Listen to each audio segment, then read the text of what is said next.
When my name was called, the auditorium shook with applause. Cameras flashed. My hands trembled as I accepted the award I had clawed my way toward for years. But the seats I'd saved in the front row, 5 of them marked with their names, remained empty. My family wasn't there. As I left the stage, the medal cold against my palm, someone brushed past me, a stranger, a whisper in my ear, "Welcome home." And when I looked down, there was a key in my hand. My phone buzzed, 66 missed calls, all from my family. I didn't answer. Growing up, I was always the background child. My sister was the beauty, my brother the golden boy. I was the afterthought. I worked, studied, sacrificed. Every milestone I reached, they met with silence. When my research got published, they shrugged. When I was promoted, they barely looked up from their wine glasses. But when it was their victories, my sister's engagement, my brother's new car, they threw parties, toasts, vacations. That night should have been different. My award wasn't just a plaque, it was proof, recognition from the world that I was worth something.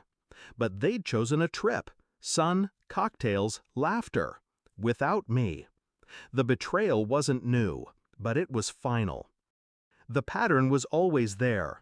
They celebrated together, excluding me. Group chats that I wasn't added to. Photos of dinners I was never invited to.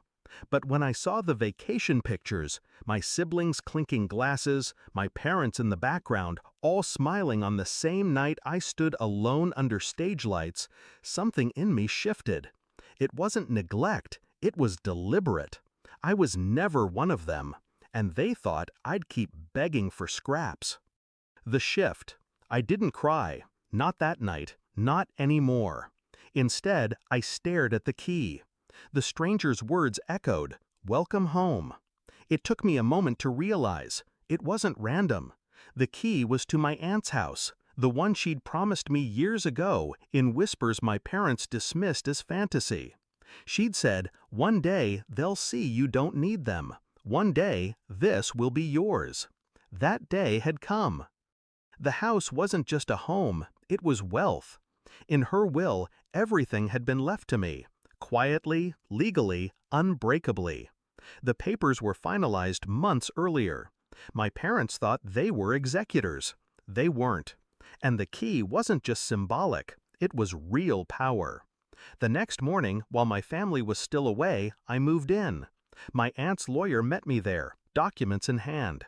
I signed everything. Bank accounts, properties, assets, all mine.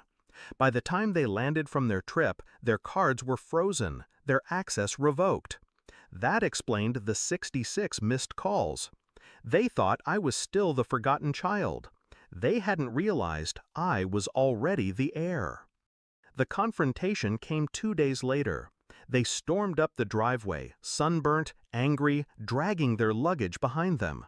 My mother's voice was shrill. "What is going on? Why can't we access the accounts? Why is the lawyer saying you're in charge?" I opened the front door slowly. Calm, controlled. Because I am. My father's face went pale. My sister scoffed. My brother laughed like it was a joke. I handed them copies of the will, black and white, my aunt's signature, the court seal. Their laughter died. "You manipulated her," my father spat. "No," I said evenly. "She saw me. Something you never did." My sister's voice cracked. "This isn't fair." I almost smiled. Neither was missing my award night. But here we are. The unraveling was immediate. Without access to the accounts, their vacation debts hit hard. Creditors called. Their lifestyle, trips, restaurants, designer clothes, crumbled in weeks. They begged me for help, left voicemails filled with apologies that sounded more like demands. But I never raised my voice, never cursed. My revenge was silence, paperwork, locked gates. I gave them nothing. Now I sit in the library of the house they once dismissed as an old woman's burden. My medal rests on the mantel, gleaming in the sunlight. My phone still buzzes sometimes with their numbers. I let it ring. Because here's the truth. They taught me I was invisible. I believed them. Until the night I stood on that stage, key in hand, 66 calls lighting up my screen, and I realized I never needed their applause. I only needed their absence. That was my award. That was my homecoming.